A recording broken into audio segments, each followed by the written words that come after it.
Hello everyone. आज मैं बताऊंगी BA semester 3 political science general के क्वेश्चन के बारे में। तो क्वेश्चन में पूछा है, न्यायपालिका की व्याख्या करें और इसके विभिन्न कार्यों का उल्लेख करें। न्यायपालिका की स्वतंत्रता की व्यवस्था किस प्रकार की जाती है।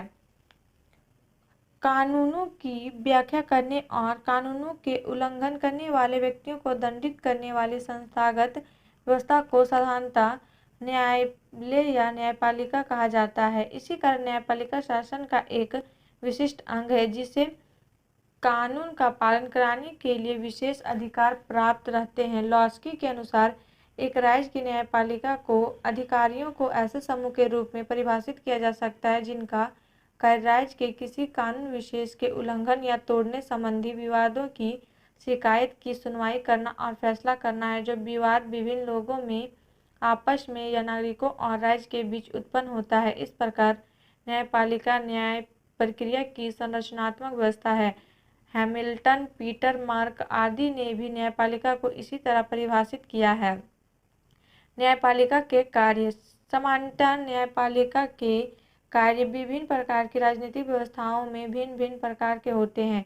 संविधान की प्रकृति, राजनीतिक प्रणाली के स्वरूप, राजनीतिक सत्ता की संरचनात्मकता और समय न्यायपालिका के संगठन शक्तियों और कार्यविधि से न्यायपालिका के कार्यों का निरूपण होता है, जैसे एकात्मक एवं संघात्मक, राजलिखित एवं अलिखित और नमनीय एवं कठोर संविधान, लोकतांत्रिक एवं सर्वाधिकारी। राज्य के मुताबिक न्यायपालिका के कार्य एवं उसकी भूमिका अलग अलग हो जाते हैं, पर फिर भी मोटे रूप से उसके कार्य मुख्यतः दो प्रकार के होते हैं, राजनीतिक पद्धति संबंधी कार्य और दूसरा न्यायिक पद्धति संबंधी कार्य। पहले का संबंध राजनीति की व्यापक प्रक्रिया से और दूसरे का शुद्ध कानून पहलुओं से।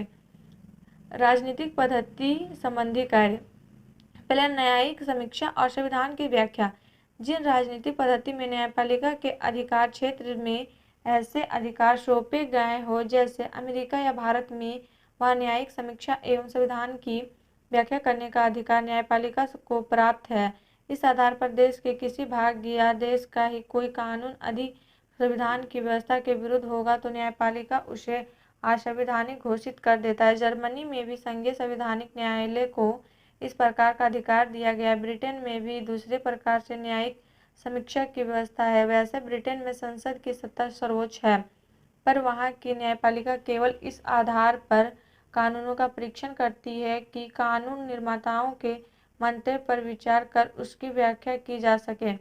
सर्वोच्च न्यायालय के इस कार्य के कारण उसे राजनीतिक पद्धति का सवयवी अंग बना देता है।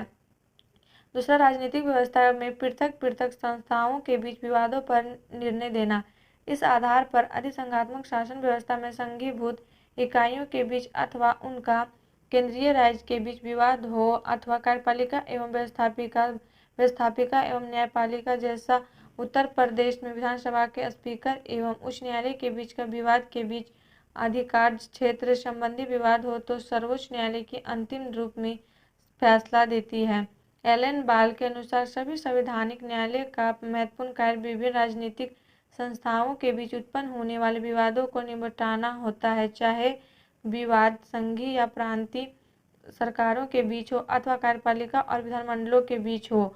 इस प्रकार न्यायपालिका के ये राजनीतिक कार्य है प्रायः सर्वोच्च न्यायालय के निर्णयों द्वारा स्पष्ट हो जाती है। राजनीतिक व्यवस्था में विद्यमान राजनीतिक व्यवस्था का सामान्य समर्थन।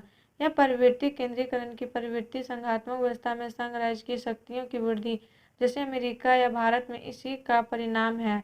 न्यायालय समय समय पर निर्णय देकर विद्यमान राजनीतिक व्यवस्था के प्रति लोगों की आस्था बनाए रखता है। इसी आधार पर राजनीतिक पद्धति में स्थिरता और साथ ही गत्यात्मकता के गुण दिखाई पड़ते हैं। किस अंश में न्यायालयों के लिए यह कार्य करना आवश्यक है, वह बहुत कुछ उस राजनीतिक संस्कृति पर निर्भर करता है जिसके अंतर्गत न्यायालय संचालित रहते हैं। जैसे एलन बाल के अनुसार ब्रिटेन की अपेक्षा जर्मनी और इटली के सरकार के उद्देश्यों तथा संरचना पर कम सहमति रहती है और इसलिए वहाँ न्यायालय द्वारा निभाई जाने वाली भूमिका का अधिक राजनीतिक महत्व होता है। व्यक्तिगत अधिकारों की रक्षा। साधारण व्यक्ति के अधिकारों एवं उनकी स्वतंत्रता पर दो और भय रहता है। व्यक्तियों की ओर से और राज्य की ओर से। न्यायपालिका इन दोनों और के भय से नागरिकों को मुक्त करती है एवं उसके अधिकारों की रक्षा करती है। ब्रिटेन में जहाँ व्यक्ति के अधिकारों की संवैधानिक घोषणा नहीं की गई, वहाँ न्यायालय कॉमन लॉ की व्याख्या कर यह कार्य संपादित करता है। शांति बनाए रखना। वैसे तो यह काम कार्यपालिका का है, पर न्यायपालिका का भी इसमें महत्वपूर्ण योगदान रहता है। किसी अपराधी को या कानून के उल्लंघनकर्ता को न्यायपालिका ही दंड देती है, जिससे संभावित कानून के उल्लंघनकर्ता को भी दंड का भय महसूस हो। इस तथ्य पर हैमिल्टन ने प्रकाश डाला है, जिन देशों में दंड व्यवस्था खराब हो गई है, उन देशों में अधिकांश व्यक्ति इसलिए भी अपराध करते हैं कि उन्हें यह विश्वास हो जाता है कि वे कुछ भी करें उन्हें दंड तो मिलेगा ही। अतः समाज में अराजक परिस्थितियों से छुटकारा पाने के लिए न्याय पाने का विश्वास नागरिकों में ही होनी चाहिए।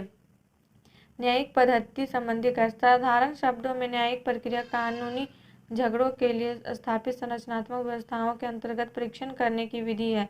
लोकतांत्रिक पद्धति में सामान्य लक्षण न्यायिक पद्धति के प्रायः यही है, जैसे खुली कार्रवाई, निष्पक्षता, निरंतरता, पूर्वानुमान और स्थिरता। कानून के समक्ष समानता या एक मान्य सिद्धांत है। न्यायपालिका को विभिन्न प्रकार के मुकदमों में निर्णय करते हुए इन प्रकार के कार्यों को करना पड़ता है।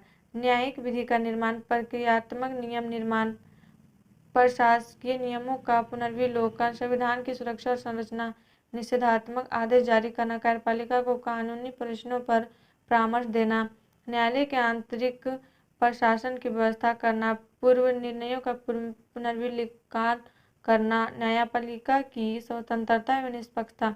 इस संबंध में C.F. स्ट्रॉन्ग ने ठीक ही कहा है कि न्यायपालिका की स्वतंत्रता का अर्थ है कि न्यायाधीशों में भ्रष्टाचार नहीं होना चाहिए और उन पर व्यवस्थापिका एवं कार्यपालिका का नियंत्रण एवं हस्तक्षेप नहीं होना चाहिए। न्यायपालिका को स्वतंत्र एवं निष्पक्ष बनाने के लिए प्रायः इन सभी की व्यवस्था की जाती है। संविधान में ही इसके संगठन, इसकी शक्तियों और इसके कार्यों का उल्लेख कर दिया जाता है। विशिष्ट योग्यता के आधार पर नियुक्तियां। निश्चित अवधि वाली अस्थायी कार्यकाल अपदस्थ करने की विशिष्ट विधि, प्रायः महाभियोग द्वारा सेवा की शर्तों में परिवर्तन नहीं किए जाने की व्यवस्था। न्यायाधीशों को अपना पृथक निर्णय देने का अधिकार, विशेष उन्मुक्तियों एवं सुविधाएं और श्रेष्ठ सेवा शर्तें। कार्यपालिका एवं व्यवस्थापिका से पृथक रहना। न्यायालय को स्वयं ही कार्य प्रक्रिया के निर्धारण का अधिकार, मानहानि का मुकदमा चलाने का अधिकार। और आप लोग को वीडियो अच्छी लगी तो please like and subscribe my YouTube channel and share जरूर करें।